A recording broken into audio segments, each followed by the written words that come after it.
أعوذ بالله من الشيطان الرجيم. بسم الله الرحمن الرحيم. الحمد لله رب العالمين، والصلاة والسلام على رسول الله. اللهم صل على سيدنا محمد وعلى آله وصحبه وسلم أجمعين. اللهم وفقنا بما تحبه وترضاه يا كريم. اللهم أغثنا غيثا مغيثا هنيئا مريئا صحا عاما مجدلا طبقا دائما إلى يوم الدين. اللهم انفعنا بما علمتنا وعلمنا ما ينفعنا وزدنا علما، والحمد لله على كل حال. ثم ما بعد.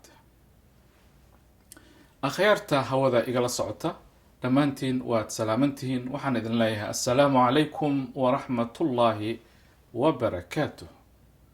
kusoo dhawaada barnaamijkeeni caafimaadka ee doctor minow dabiib yaqaan. muddo 50 sano ka badan ayaa takhaatiirtii hore loo xujaystay, waxaana la yiri doctor minow dabiib yaqaan dameera dalqa iga taal. macnaheeduna wuxuu yahay doctor xooge. takhaatiirtii arrintaa way ka gelgasheen, waxayna isku soo xirxireen barnaamijkan oo looga gol leeyahay sidii looga jawaabi lahaa su-aasha waxaa lagu weydiiyey si shirab ah, laakiin dhakhtarku shirab ma yaqaan. si cilmiyeysan ayuu uga jawaabayaa.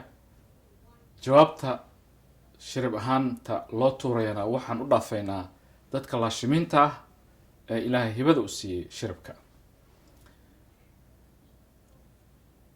waxaynu sii wadanaynaa barnaamijkeenii qaybtii aan kaga hadlaynay dhiska dheefshiidka, habdhiska dheefshiidka oo ah dhuunta dheer oo u qaabilsan dheefshiidka iyo qanshisaarka, ka bilaabata afka kuna dhammaata malawadka. waxaa mahad leh ilaahay subxaanahu wa tacaala, ayaanu leenahay alxamdu lilah, na ahaysiiyey, naga dhigay bini aadan fakiraya, hadlaya, wax maqlaya, dhaqaaqaya, neefsanaya, wax cunaya, wax cabaya, saxroonaya, kaadinaya. ilaahagaas ayaa mahad leh. jirkeenna wuxuu ka sameeyey habdhisyo kala duwan ayuu isku rakibay, oo midba midka kale howshiisa ay ku xiran tahay. mana jiro habdhis keligii istaagi kara oo dhihi kara kan kale waan ka maarmay. habdhisyada markay isu wada tagaan oo isla wada shaqeeyaan oo dhinac wada jeestaan ayaa faa-iida la gaarayaa, oo qofkina noloshiisii ay suurtagal noqonaysaa. hadduu mid howsha ka fariisto, kuwii kalena way ka fariisanayaan ama way kusoo daba xigsanayaan, dhibaato weynna way la kulmayaan. habka ay u shaqeynayaan si aan u baranno ayaan waxaan u darsaynaa mid mid insha allah. ilaahaygii noo ahaysiiyey oo awoodda leh ayaan u mahadnaqaynaa. nimcooyinka ilaahay ma soo koobi karno. wain tacuduu nicmat allahi laa tuxsuuha. waxaanu leenahay subxaana allah, fatabaaraka allahu axsanu lkhaaliqiin. bashar naga dhigay, adduunkaa ku faafaya, oo khaliifada ilaahayna dhulka ka fulinaya. ilaahay wuxuu yidhi yaa ayuha alinsaanu maa garaka birabbika alkariim aladii khalaqaka fasawaaka facadalaka fi ayi suuratin maa shaaa rakabak. sadaqa allahu alcadiim. dib haddaan usoo noqdo qeybtii dheefshiidka si aan u baranno waxyaabaha kala duwan, xubnaha kala duwan ee habdhiska dheefshiidka uu ka samaysan yahay, waa inaynu darisnaa tubada dheer, dhuuntan dheer ee uu ka samaysan yahay. dhuuntan waxay ka bilaabanaysaa afka, hunguriga ayay maraysaa, way sii soconaysaa, way laalaabmaysaa ilaa ay ka tagto malawadka. nasiib wanaag maanta waxaa stuudio Roble noogu yimid Caasha Carab Dheer oo fasax noo siisay inaan safar ku galno habdhiskeeda dheefshiidka, annagoo ka bilaabayna afkeeda, ka gudbayna carabka dhaafayna, ilkaheeda dhaafayna, hungurigeeda intaana gaarina dhuunta aan sii marayna, kadibna hunguriga sii marayna, kadibna u gudbayna caloosha, meesha cuntada lagu rifaaqo, lagu walaaqo, lagu qaso, la jilciyo, kadibna loo gudbiyo qeybta koowaad ee mandhicirka yar. waa kan 12 ama duodenum. qeybta ayaa waxaa ka dhaco habdhiska dheefshiidka hawshiisa rasmiga ahaa ee dheefshiidka. waxaa kaloo ka dhaca inta badan jirka meesha uu ka dhooqi lahaa nafaqadii, isagoo u adeegsanaya xididada dhiigga, jirkana loo qaybiyo. wixii soo harana oo qashin ahna hore loo sii gudbiyo oo qeybta kale ee mandhicirka, qeybta labaad ee mandhicirka yar loo sii gudbiyo, kadibna loo sii gudbiyo mandhicirka weyn, iyagoo cuntada ay sii marayso. annaguna safarkeennii aynu ku dhex jirnay habdhiska dheefshiidka ee Caasha Carab Dheer.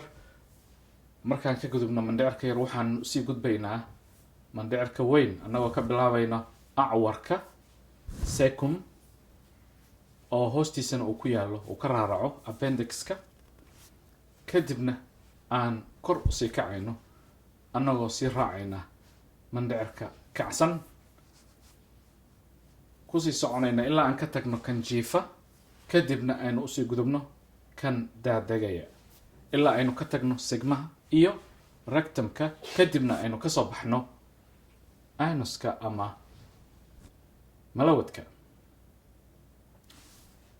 alxamdulilah, kuleelkii badnaa iyo dheecaankii badnaa aynu ku dhex jirno waynu kasoo baxnay, banaanka ayaanu imaanay, hawo nadiif ah ayaanu qaadanaynaa, waana alxamdulilah inaan nirahnaa hawada nadiifka ilaahayna siiyey.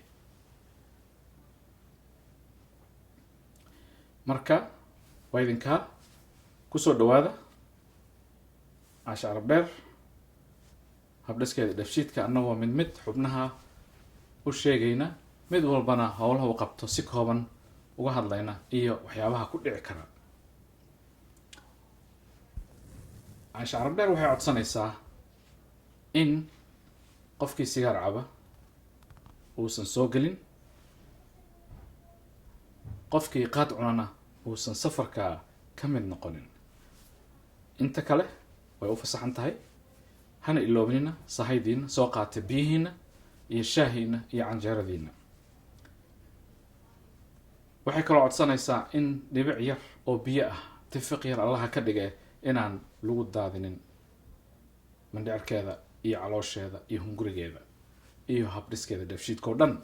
waa idinkaa kusoo dhawaada.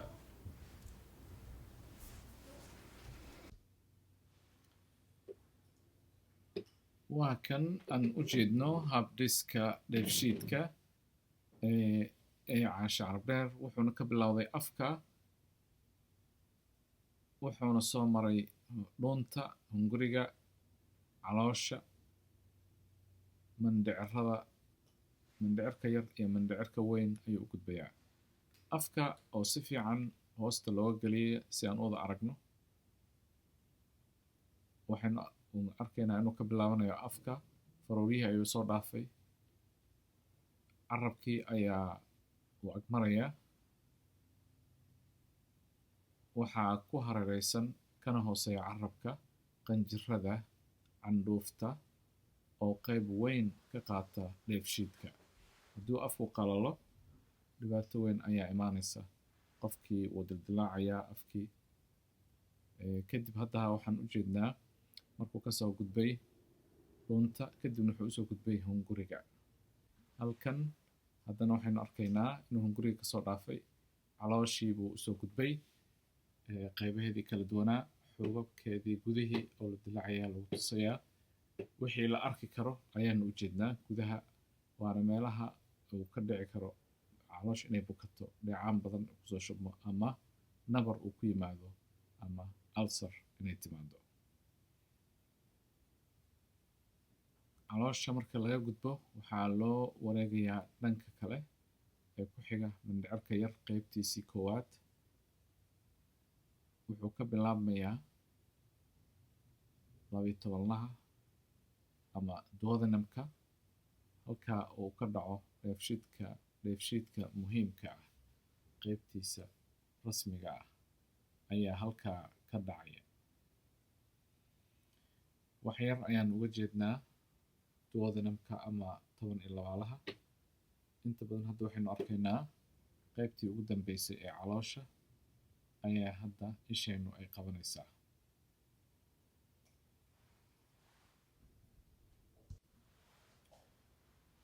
waa ka calooshii marka laga soo gudbay ayaa waxaa loo gudbayaa 12-laha ama duodenumka, waana halka dheefshiidka rasmiga uu ka dhacay, cuntadana laga dhuuqo inteeda badan.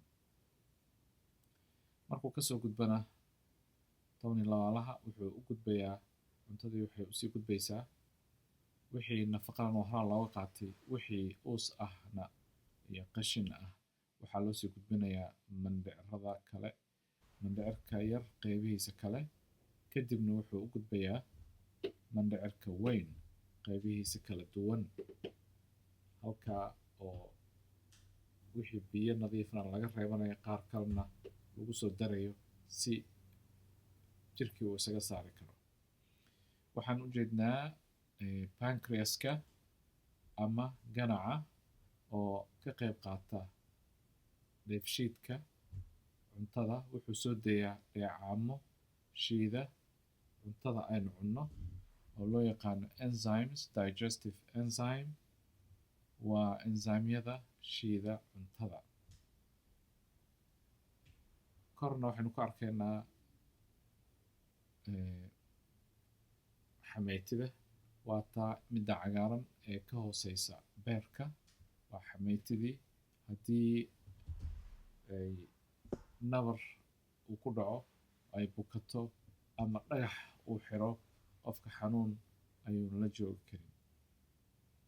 dhinaca kale marka laga soo gudbo 12-lihii waxaa loo soo gudbayaa mandhicirka yara qaybihiisa kale.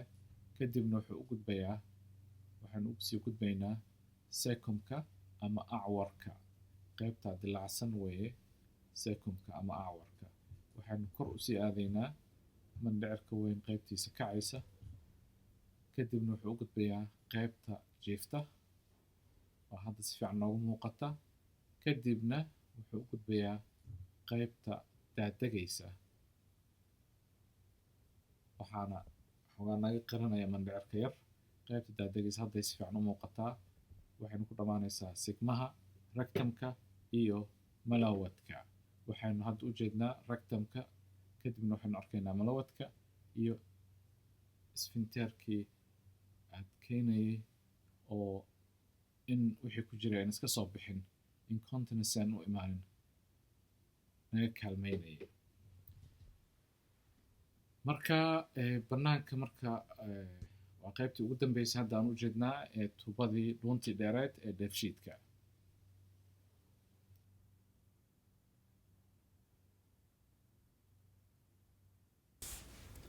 الحمد لله رب العالمين اللهم صل على سيدنا محمد. ومركله أنا وين كسر نقضي وينو أرجنا قيبها كلا دوان وككوبين هاي waxaynu marka dambe insha allah hadduu ilaah yidhaahdo ka hadli doonaa afka ayaynu bilaabaynaa qaybihiisa hore, waxyaabaha ku dhici kara, waxyaabaha looga qaban karo cudurada ku dhici kara, ilkaha waxyaabaha ku dhaca, sidii loo ilaalin lahaa caafimaadkooda, carabka, dhuunta iyo qayb walbo ka mid ah habdhiska dheefshiidka. dhuunta ayaanu sii wadaynaa safarkeenni.